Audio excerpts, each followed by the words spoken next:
Est-ce que c'est obligatoire de prendre des suppléments quand on s'entraîne ou pour obtenir des résultats? Pas tout. Mais si tu veux expérimenter pour optimiser certains aspects de ton entraînement, ça peut être une bonne alternative. Hier, je te présentais ma routine matinale avant chaque entraînement, puis je te parlais de mon petit breuvage du matin que j'adore me faire avec 3 suppléments. Fait que je te montre aujourd'hui c'est quoi plus en détail. Je commence toujours par mettre mes électrolytes. Comme moi, j'ai transvidé dans des pots, je vais te montrer une photo du produit que j'utilise. J'utilise les électrolytes de Nova Pharma. J'avais essayé ici une saveur temporaire Miami Vice. Malheureusement, c'est épuisé sur Shop Santé, mais peut-être que sur d'autres sites, il en reste. J'avais déjà essayé cette saveur-là aussi de tangerine et baie et c'était super bon. Dans le fond, les électrolytes, ce que ça fait, c'est que ça va aller aider ton corps à bien absorber l'hydratation. Parce que oui, boire de l'eau, c'est important. Ça peut être suffisant de boire uniquement de l'eau, mais quand on ajoute des électrolytes, ça va s'assurer que quand tu as une dépense énergétique qui te fait suer, ton corps va comme moins se déshydrater. Ça va garder plus à l'intérieur les bénéfices de l'hydratation.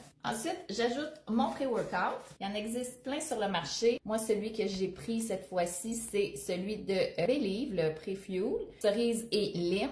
Il contient 200 mg, excusez, parce que 200 grammes, c'est vraiment beaucoup de caféine. C'est pas un des plus caféinés, des plus stimulants sur le marché, parce qu'il y en a qui vont jusqu'à 400.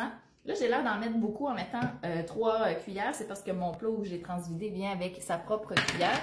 Mais si tu regardes la vraie mesure originale, je l'avais gardée en guise de référence, elle est vraiment grosse. Le pré-workout, ce que ça va faire, ça va aller donner à ton corps un focus avec certaines composantes du pré-workout. Ça va aller donner aussi plus d'énergie, notamment avec la caféine. Fait que ça va te permettre, quand tu arrives pour faire ton entraînement, de vraiment aller tirer le meilleur. C'est-à-dire que tant qu'à le faire, tu vas avoir l'énergie qu'il faut pour pousser les mouvements jusqu'au bout. Finalement, ici, j'ai de la L-carnitine de XPN. Ça, c'est un produit que c'est assez récent que j'utilise. J'avais entendu parler de ça, puis j'étais curieuse de voir ses effets. Ça aiderait le métabolisme à aller chercher son énergie dans les graisses, puis à fournir de l'énergie sans qu'il y ait de stimulants comme la caféine dans le mélange d'ingrédients. Pour celui-là, une cuillère, c'est suffisant. Après, on brasse bien pour mélanger tout ça. Puis idéalement, ces suppléments-là, il faudrait les prendre un minimum de 30 minutes avant de s'entraîner si tu veux qu'il y ait le temps d'agir, même que ça peut aller jusqu'à 1 heure avant. D'avoir les 3 produits mélangés ensemble, ça fait peut-être une drôle de couleur, mais sérieusement, le goût est vraiment bon. Ça goûte un peu le genre de punch tropical. Si t'es curieuse d'en savoir plus sur d'autres suppléments, par exemple les protéines, écris-le dans les commentaires, puis je ferai une autre vidéo juste sur ce sujet-là. Si tu as des suppléments que tu as déjà essayés, que tu tripes sur leur effet, leur saveur, écris-le aussi dans les commentaires, parce que j'essaie de varier, j'adore ceux que je t'ai partagés ici, mais je suis toujours ouverte à en essayer d'autres.